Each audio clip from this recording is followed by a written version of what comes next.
Bonjour à tous et bienvenue à ce dernier preview pour la saison 2022-2023 de la LNH et on s'attaque avec les Jets de Winnipeg. Et là, c'est un peu terne ce qui est le ciel à Winnipeg actuellement, puisque comme vous le savez, bien Paul Morris n'a pas été renvoyé. Je tiens à le préciser, il n'a pas été renvoyé. Il a pris la décision de démissionner sous prétexte qu'il disait que son message ne passait plus au sein du vestiaire. Et là, il est remplacé par Rick Bowness. Alors, si vous ne le connaissez pas, il a été coach entre autres avec les Stars de Dallas. Dans le cas de Bowness, je vous dirais que c'est un coach peut-être plus défensif qu'offensif, mais c'est un gars qui a réussi à amener une discipline défensive chez les Stars de Dallas qui était vraiment exemplaire. C'est une équipe qui bloquait des tirs, c'est une équipe qui donnait la chance à son gardien de gagner. Puis avec Connor Hellebuck dans les buts, tu devrais être quand même pas si mal. Cette organisation-là a été presque, j'oserais dire, pitoyable défensivement dans les dernières années, alors que ça a été un des joyaux de la LNH en défensive il n'y a pas de cela si longtemps que ça. Alors, c'est une organisation qui se cherche au niveau du jeu défensif et on a été chercher un nouveau coach. Ce coach-là a décidé de faire quelque chose qui est assez audacieux, je dois dire.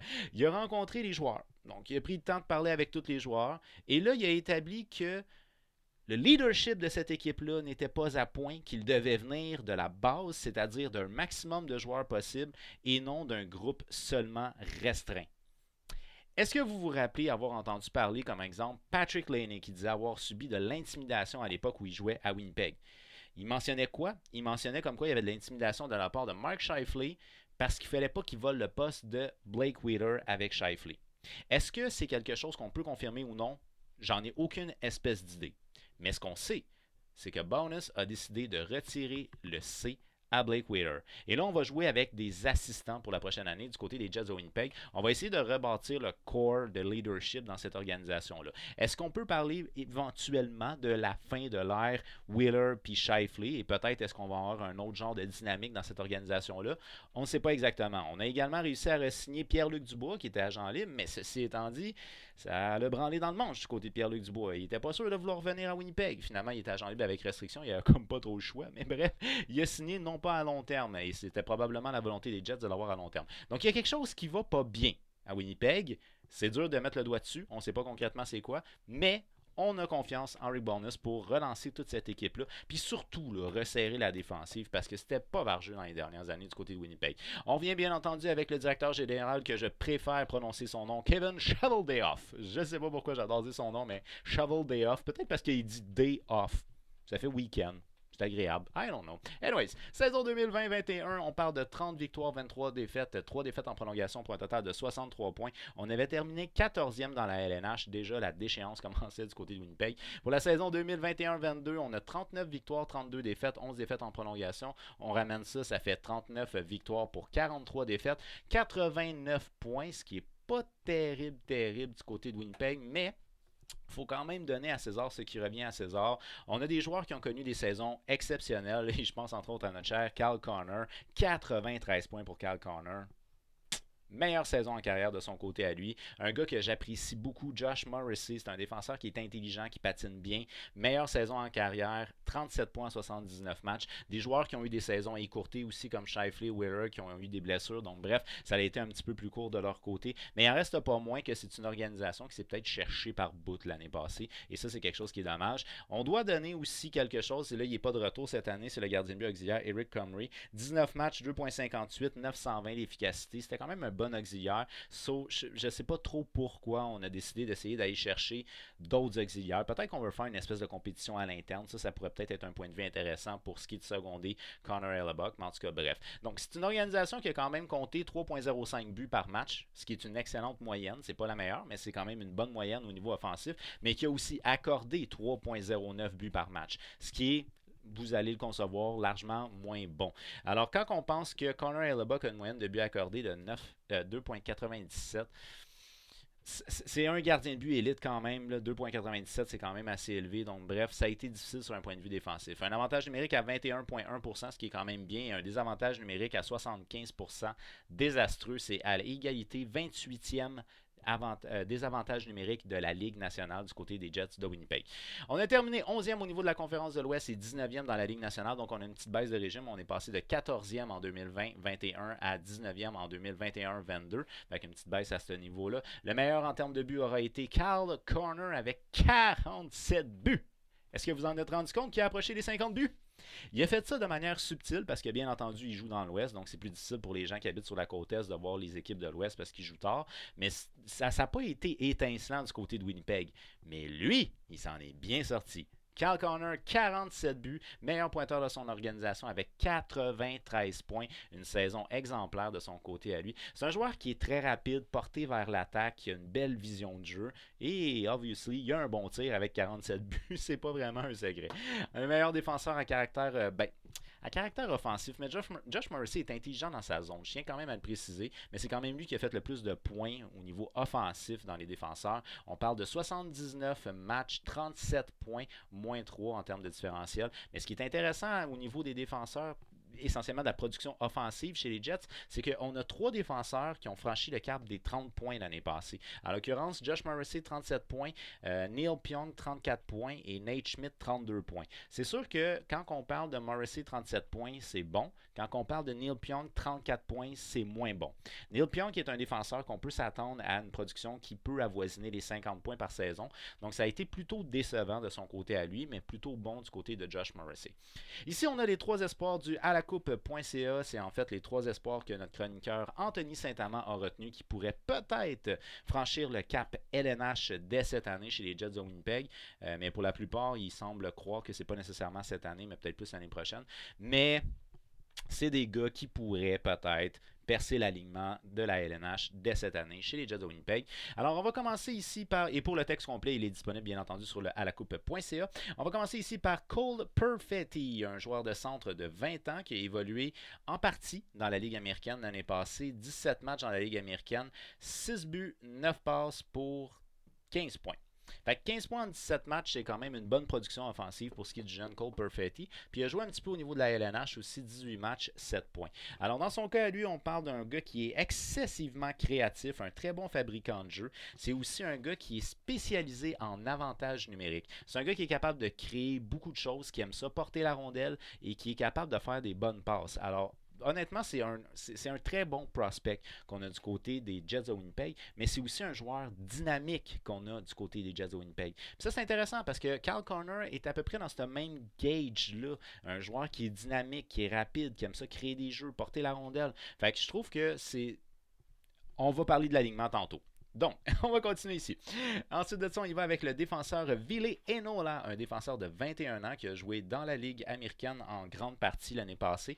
41 matchs, 5 buts, 21 passes pour 26 points. Dans le cas de Ville Enola, on parle d'un gars qui est spécialiste en avantage numérique. C'est un défenseur qui est très mobile, vraiment intelligent et c'est un gars qui est responsable dans ces 2 zones. C'est un gars qui peut espérer devenir éventuellement un top 4, peut-être même jouer sur une première paire, mais essentiellement top 4 LNH pour une carrière à long terme. Fait qu'on pourrait le voir dès cette année. Je doute, je l'ai mis pareil parce que c'est un défenseur que j'aime bien, mais il y a quand même des vétérans dans l'organisation qui, d'après moi, vont passer avant lui. Fait qu'à ce moment-là, c'est peut-être intéressant de le garder encore une année dans la Ligue américaine. Question qui passe d'un 26 en 41, mettons, à avoisiner un point par match parce que c'est un défenseur à caractère offensif. Là, il est capable.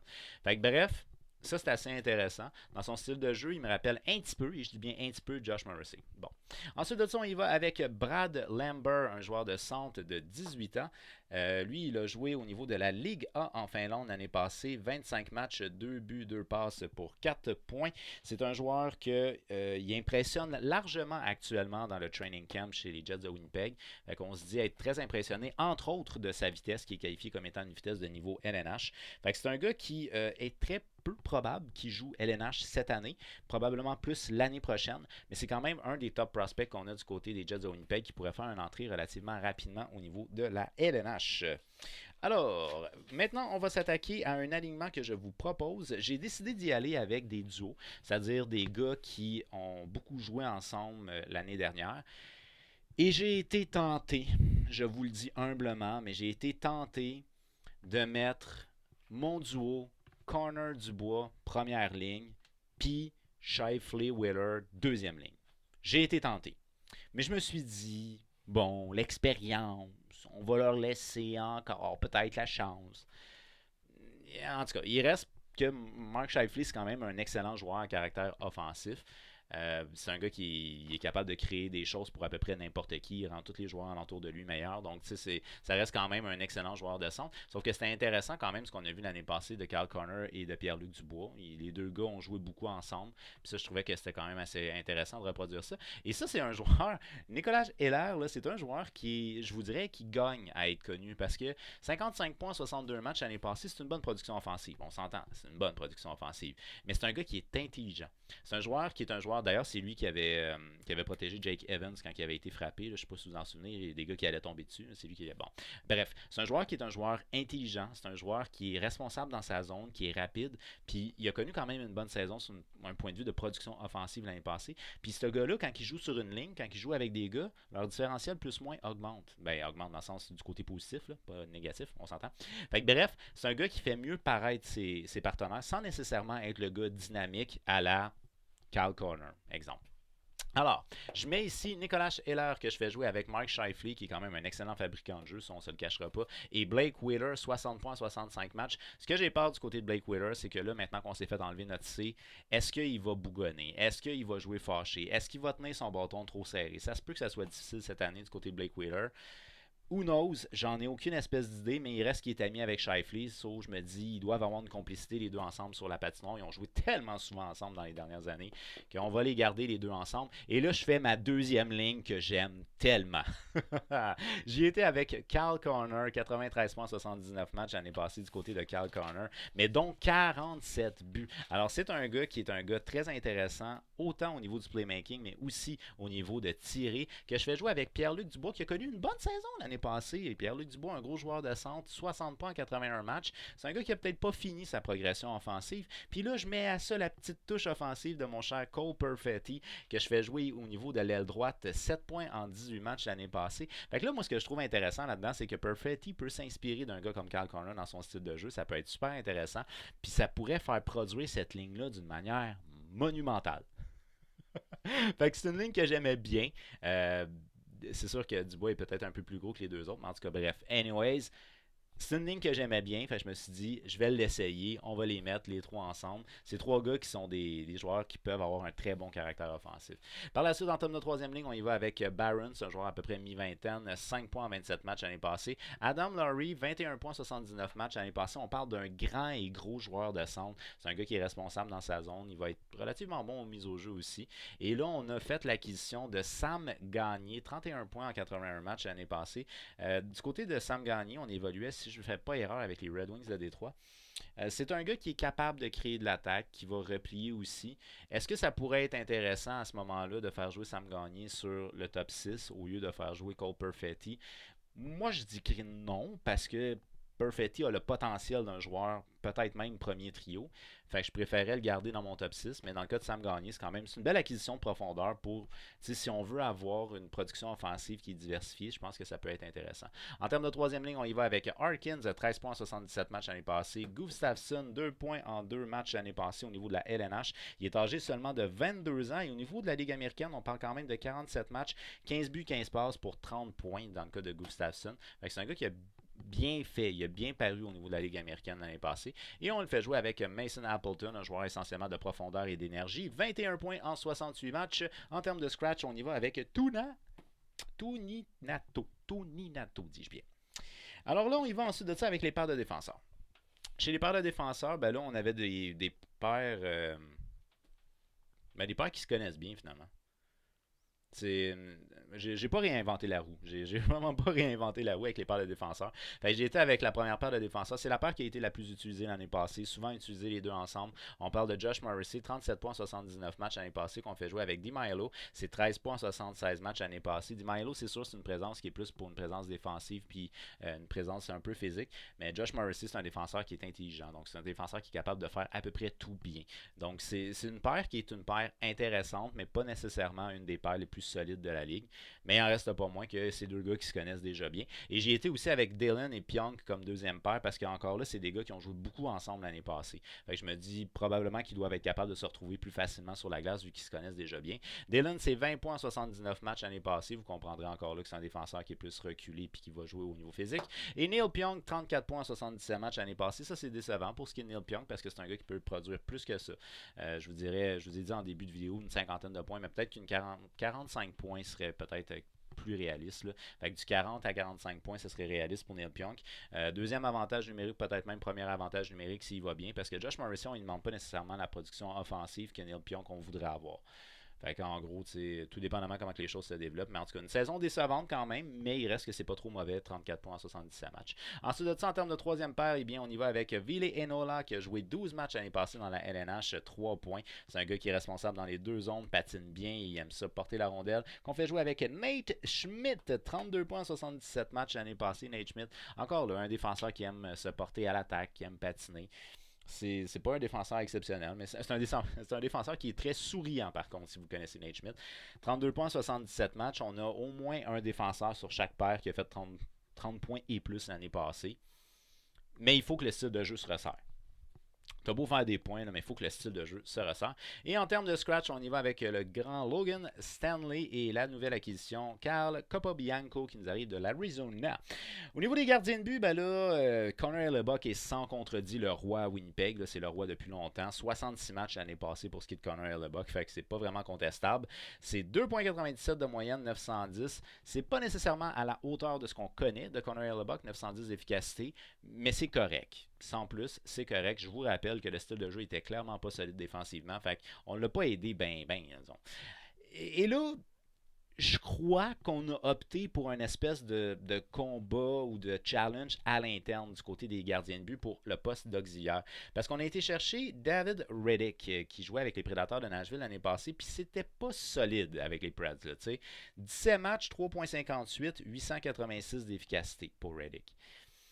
Fait que je suis comme pas tant convaincu que ça soit le meilleur choix qu'on peut avoir comme auxiliaire à Connor Hellebuyck. Par contre, on a signé un gars que je trouve plutôt intriguant et assez intéressant. Et je parle ici de Oskari Salminen. Oskari Salminen a joué dans la Ligue A l'année passée, 55 matchs dans la Ligue A. On parle d'un gardien de but partant dans une des meilleures ligues en Europe. 2,06, 920 d'efficacité.